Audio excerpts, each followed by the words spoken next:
तो कैसे हैं आप सब? खैरियत से हैं? तबीयत ठीक है? शब्बीर अहमद वॉच। आज हमने शुरू किया है साइंस सीरीज। मैंने आप लोगों को बताया था कि हम साइंस पढ़ेंगे, क्योंकि मैं साइंस स्टूडेंट हूँ तो साइंस पढ़ाना लाजमी है, बल्कि फ़र्ज है। ठीक हो गया। और डे 5 है, 23 अगस्त है 2025। और हमारा आज का जो लेक्चर है, लेक्चर नंबर 1 है साइंस का।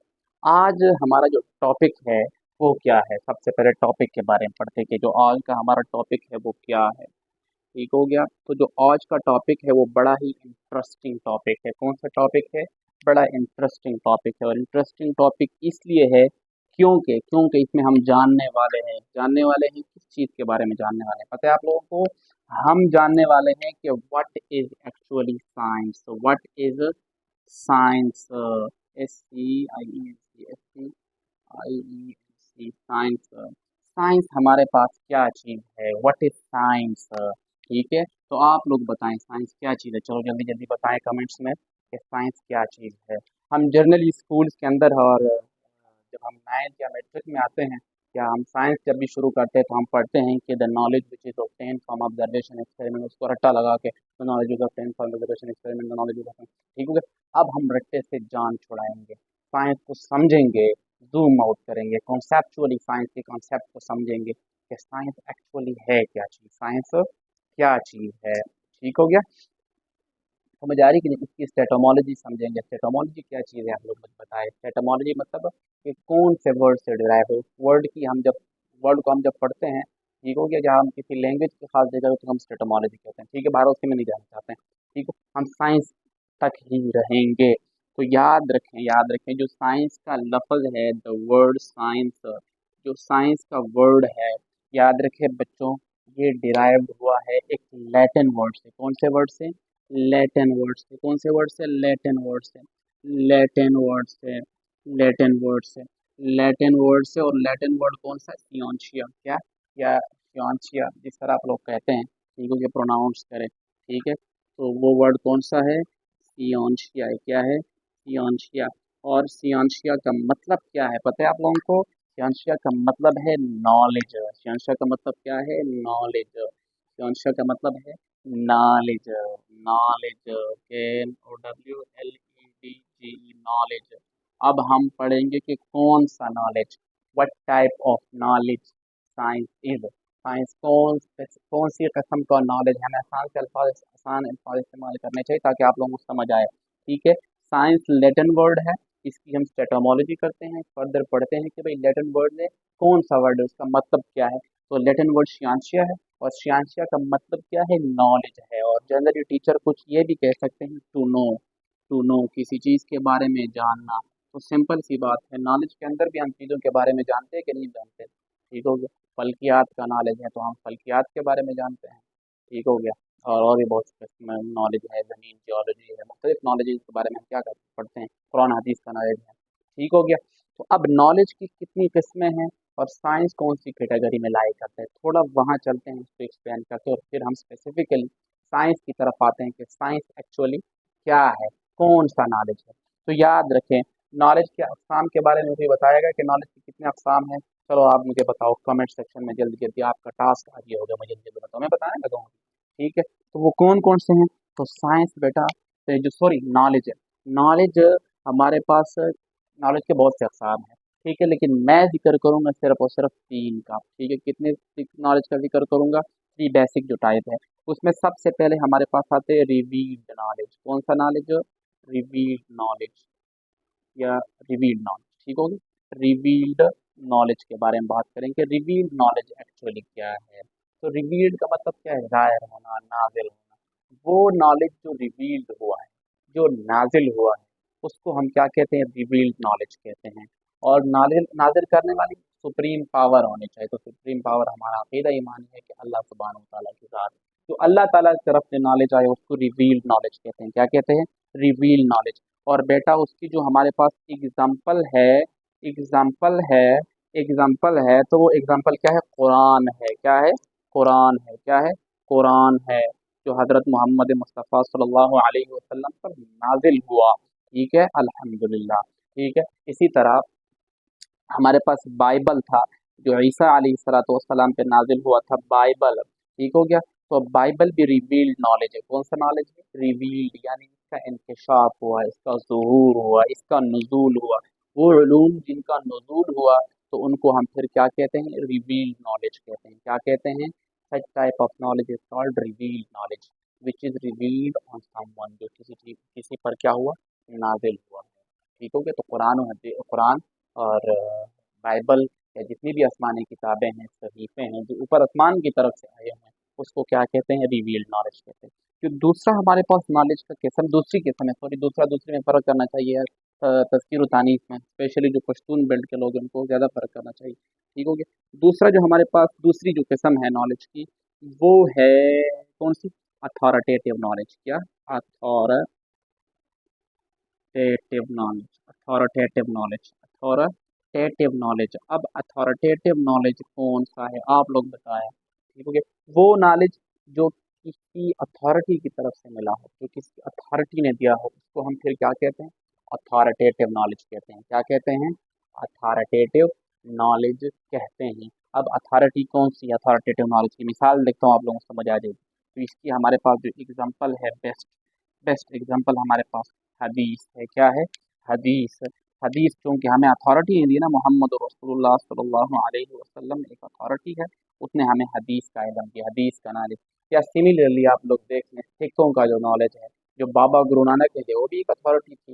उन्होंने जो सिख रिलीजन है, हमारे सिख भाई है, तो सिख भाइयों का जो नॉलेज उनको मिला हुआ है गुरु नानक बाबा की तरफ से, तो वो also, it is also authoritative knowledge. तो दो किस्म की नॉलेज आप लोगों को समझ आ गई होगी।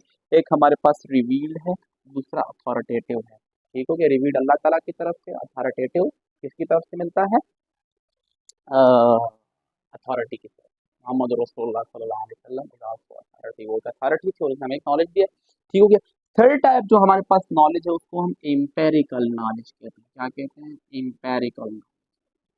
Empirical knowledge. एम्पेरिकल नॉलेज वो नॉलेज, वो नॉलेज जिसमें कुछ एफर्ट करना पड़े। ठीक हो गया? Self effort. एफर्ट नहीं, एफर्ट। सेल्फ एफर्ट्स जिसमें लगे, जिसमें क्या लगे? एफर्ट्स लगे। ठीक हो गया? एफर्ट्स लगे। ठीक हो गया? एफर्ट्स, उसको हम क्या कहते हैं? इम्पेरिकल नॉलेज कहते हैं। क्या कहते हैं? इम्पेरिकल नॉलेज कहते हैं। अब ये इम्पेरिकल नॉलेज आया कहाँ से? कैसे हमने इम्पेरिकल नॉलेज हासिल किया? क्योंकि ये तो आसमान की तरफ से आया नहीं। अगर हम इन दोनों को देख ले तो ये दोनों तकरीबन आसमानी ही है। ये जो हदीस है ये असल में क्या है? एक्सप्लेनेशन है ऑफ द कुरान है। ठीक हो गया? यानी एक्सप्लेनेशन ऑफ क्या है? कुरान है। अब ये थर्ड टाइप है, इसमें एफर्ट्स है, ह्यूमन एफर्ट्स है, ह्यूमन स्ट्रगल है। अब ह्यूमन स्ट्रगल कहाँ से शुरू करता है? ह्यूमन स्ट्रगल शुरू करता है ऑब्जर्वेशन। कहाँ से शुरू करता है? ऑब्जर्वेशन से। कहाँ से शुरू करता है? ऑब्जर्वेशन से। ह्यूमन स्ट्रगल शुरू करता है ऑब्जर्वेशन से। कहाँ से शुरू करता है? ऑब्जर्वेशन से। ठीक हो गया? अब ऑब्जर्वेशन कैसे करता है? सिंपल सी बात है, ऑब्जर्वेशन हम कैसे करते हैं? तो ऑब्जर्वेशन याद रखें हम करते हैं through five senses. Five senses के जरिए से हम ऑब्जर्वेशन करते हैं। फाइव सेंसेस के जरिए से, फाइव सेंसेस के जरिए से हम क्या करते हैं? ऑब्जर्वेशन करते हैं। फाइव सेंसेस कौन कौन सी है? हमारे पास स्मेल है, हमारे पास टच है, हमारे पास टेस्ट है, और हमारे पास विजन है, और हमारे पास लेसन है। ठीक हो गया? तो these all are the five senses. इनके जरिए से हम क्या करते हैं? ऑब्जर्वेशन करते हैं, किसी चीज़ को ऑब्जर्व करते हैं, या सिंपली ऑब्जर्वेशन हम कहते हैं लुक करते हैं, किसी चीज़ को क्या करते हैं? देखते हैं। ठीक हो गया? किसी चीज़ को क्या करते हैं? देखते हैं। बात समझ में आ रही कि नहीं आ रही? किसी चीज़ का मुशाहिदा करते हैं। ऑब्जर्वेशन का मतलब क्या है हमारे पास? मुशाहिदा है। अब देखें, हमारा मुशाहिदा ठीक भी हो सकता है, गलत भी हो सकता है। ठीक हो गया? बात समझ में आ रही कि नहीं आ रही? इसमें एफर्ट लगता है। आप लोग मिसाल के तौर पर न्यूटन था, एग्जाम्पल हम किसकी ले लेते हैं? न्यूटन की। किसकी एग्जाम्पल हमारे पास आती है? न्यूटन की। तो न्यूटन को अगर आप लोग देखें, न्यूटन को, तो न्यूटन ने एफर्ट लगाई कि एफर्ट नहीं, उसने जब देखा कि ऊपर से सेब गिरा दरख्त से। ठीक हो गया? तो उसने फिर फाइव सेंसेस से क्या सोचना शुरू किया? एफर्ट्स लगाई, और फिर न्यूटन लॉज उसने दिए हमें, न्यूटन के कानून दिए, तीन कानून दिए। ठीक हो गया? या sorry, Newton law of gravitation दिया, सॉरी। ठीक हो गया? हमें लॉ लॉ ऑफ ग्रेविटेशन के बारे में बताया। बात समझ में आ रही कि नहीं आ रही? तो it was the Newton efforts. ठीक हो गया। और इसी तरह आज जो मॉडर्न साइंसेज है उसमें भी हम जो है ना ऑब्जर्वेशन की अहमियत से इनकार नहीं कर सकते हैं। ठीक हो गया। तो वो एम्पेरिकल नॉलेज में एफर्ट्स लगते हैं, और एफर्ट्स हम किसके जरिए से करते हैं? ऑब्जर्वेशन से। और ऑब्जर्वेशन कैसे की जाती है? तो फाइव सेंसेस के जरिए से की जाती है। ठीक हो गया। अब ऑब्जर्वेशन में बी रॉन्ग और राइट। ऑब्जर्वेशन रॉन्ग भी हो सकती है और राइट भी हो सकती है। रॉन्ग भी हो सकती है, सबसे पहले राइट लिखते हैं। ऑब्जर्वेशन में बी राइट और ऑब्जर्वेशन में बी रॉन्ग। रेड क्रॉस लगाते हैं ना, रॉन्ग तो रेड से लिख लेते हैं। ऑब्जर्वेशन सही भी हो सकती है, ऑब्जर्वेशन गलत भी हो सकती है। अब इसको टेस्ट करने के लिए हम क्या करेंगे? एक्सपेरिमेंटेशन करेंगे। क्या करेंगे? एक्सपेरिमेंटेशन करेंगे। क्या करेंगे? एक्सपेरिमेंटेशन करेंगे। हम इसको टेस्ट करेंगे कि जो ऑब्जर्वेशन मैंने की है, इधर इट इज राइट और wrong. So we have to do experiment and then it will be prove that observation और राइट और रॉन्ग। ठीक है। इसको साबित करने के लिए, इसको प्रूव करने के लिए हमें एक प्रोसेस करना पड़ता है जिसको हम एक्सपेरिमेंटेशन कहते हैं। क्या कहते हैं? एक्सपेरिमेंटेशन कहते हैं। ठीक हो गया। तो मैं एक्सपेरिमेंटेशन किसके लिए कहते हैं? To make sure, to make sure, to make sure that that our observation observation is is right और रॉन्ग। राइट और रॉन्ग, हमारी ऑब्जर्वेशन ठीक है या गलत है, इसको टेस्ट करने के लिए हम क्या करते हैं? एक्सपेरिमेंट करते हैं। क्या करते हैं? एक्सपेरिमेंट्स करते हैं। देन हमारे पास ऑब्जर्वेशन क्या हो जाता है? प्रूफ हो जाता है कि दिस ऑब्जर्वेशन इज राइट। और इन दोनों के से जो हमें इल्म हासिल होता है तो उसको हम फिर क्या कहते हैं?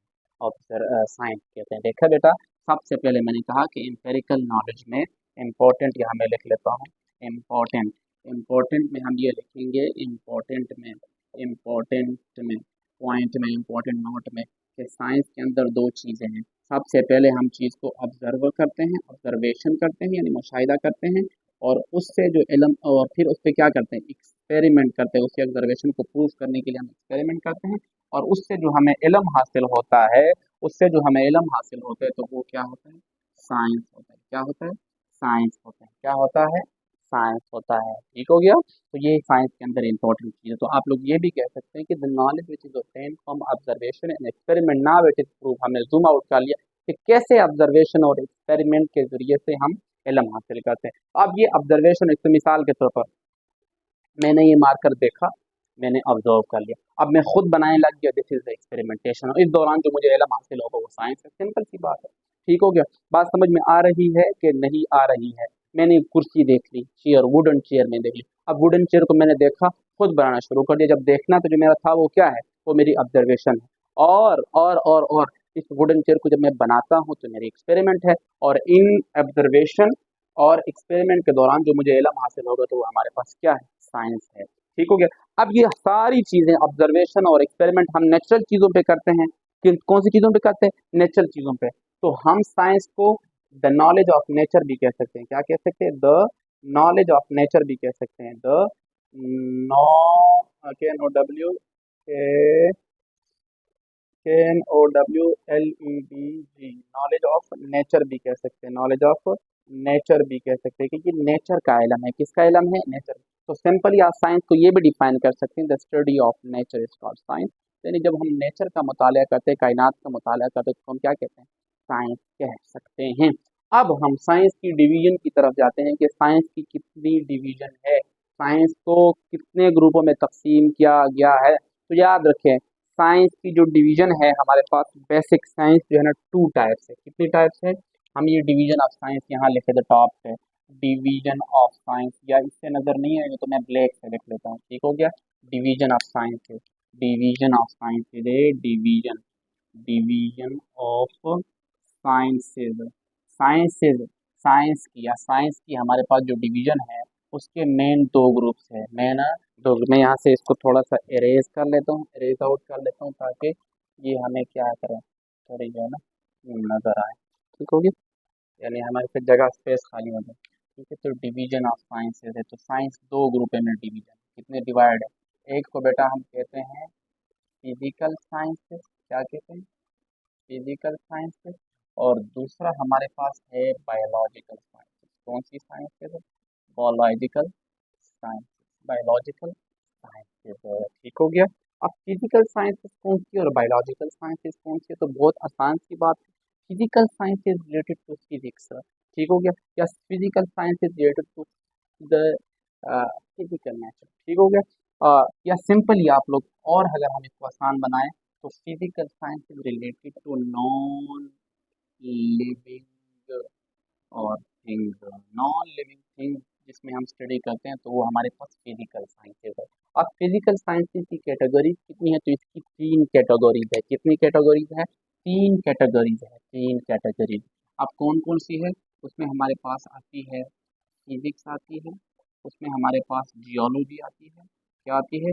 जियोलॉजी। और तीसरा हमारे पास आता है केमिस्ट्री। क्या आता है? केमिस्ट्री। केमिस्ट्री। अब फिजिक्स के अंदर हम क्या पढ़ते हैं? मैटर और एनर्जी पढ़ते हैं। क्या पढ़ते हैं? मैटर भी हमारे पास नॉन लिविंग है कि नहीं है? मैटर नॉन लिविंग और लिविंग भी हो सकता है। मैटर है प्लस एनर्जी पढ़ते हैं। ठीक हो गया। इसी तरह जियोलॉजी के अंदर हम अर्थ का मुताला करते हैं, तो earth is also non living. Chemistry के अंदर भी हम मैटर का मुताला करते हैं। ठीक हो गया। नॉन लिविंग मैटर का। बात समझ में आ रही है कि नहीं आ रही? ठीक हो गया। तो फिजिकल साइंस एक नॉन लिविंग थिंग से हम पढ़ते हैं। इसी तरह जोलॉजिकल या बायोलॉजिकल साइंसेज है, तो बायोलॉजिकल साइंसेज के अंदर हमारे पास कौन कौन सी कैटेगरी है? जोलॉजी है। दूसरी, और बायोलॉजिकल साइंसेज को हम बायोलॉजी भी कह सकते हैं ना, द साइंस ऑफ बायोलॉजी। ठीक हो गया। आसान अल्फाज में हम बायोलॉजी भी कह सकते हैं। ठीक है। जोलॉजी है, तो जोलॉजी हमारे पास किसकी स्टडी है? एनिमल की स्टडी है। इसी तरह दूसरा जो हमारे पास ब्रांच है, वो हमारे पास क्या है? बॉटनी है। तो बॉटनी में हम प्लांट स्टडी करते हैं, बॉटैन। ठीक हो गया। इसी तरह तीसरा हमारे पास माइक्रो माइक्रो ऑर्गेनिज्म है। तो micro biology, sorry micro biology से हम माइक्रो ऑर्गेनिज्म, मिसाल के तौर पर वायरस है या बैक्टीरिया है, उसका मुताला करते हैं। तो आज के लिए इतना काफी है। मैं दोबारा एक छोटा सा आप लोगों को रिवाइज करता हूँ। मेरा गला थोड़ा खराब हो गया, बैठ गया, तबीयत थोड़ी खराब है। ठीक हो गया, लेकिन मेहनत करना तो नहीं छोड़ेंगे इंशाल्लाह। आप शुरू कर दिए तो हम मेहनत आखिर तक करेंगे। ठीक है। Shabir Ahmad was, science series day 5, lecture number 1 है आज। ठीक हो गया। आज का जो हमारा टॉपिक था वो साइंस था। क्या था? साइंस है। हमने पढ़ा कि साइंस क्या चीज़ है actually, what is science is actually. ठीक हो गया। तो साइंस की अगर हम सेटोमोलॉजी करें, यानी उसके हम जूम आउट कर उसके नॉट में पढ़े, तो साइंस एक लेटिन वर्ड शियांशिया से निकले, और शियांशिया का मतलब है नॉलेज या टू नो। तो नॉलेज भी हम जानते हैं। फिर उसके बाद हमने नॉलेज के बारे में बात की कि नॉलेज कितने type of, there are how many type of knowledge है। तो नॉलेज की हमारे पास बेसिक 3 किस्में हैं। एक रिवील्ड है, दूसरा अथॉरिटेटिव है, तीसरा हमारे पास इंपेरिकल है। रिवील्ड नॉलेज का मतलब है जो किसी की तरफ से रिवील्ड हुआ हो, नाजिल हो, कम रिवील्ड नॉलेज के। एग्जाम्पल हमारे पास कुरान है और बाइबल है। उसके बाद हमारे पास जो अथॉरिटेटिव नॉलेज है, जो किसी अथॉरिटी को मिला हो, अथॉरिटी की तरफ से मिला हो, जिस तरह हदीस, तो हजरत मोहम्मद सल्लल्लाहु अलैहि वसल्लम एक अथॉरिटी की तरफ हम क्या हमें मिला हुआ है। या अगर हम अदर रिलीजन में से मिसाल दिए, मैंने सिख कम्युनिटी की, जो हमारे सिख भाई है, तो उनके बाबा गुरु नानक ने जो इल्म दिया हुआ है, तो वो हमारे पास कौन सा नॉलेज है? अ,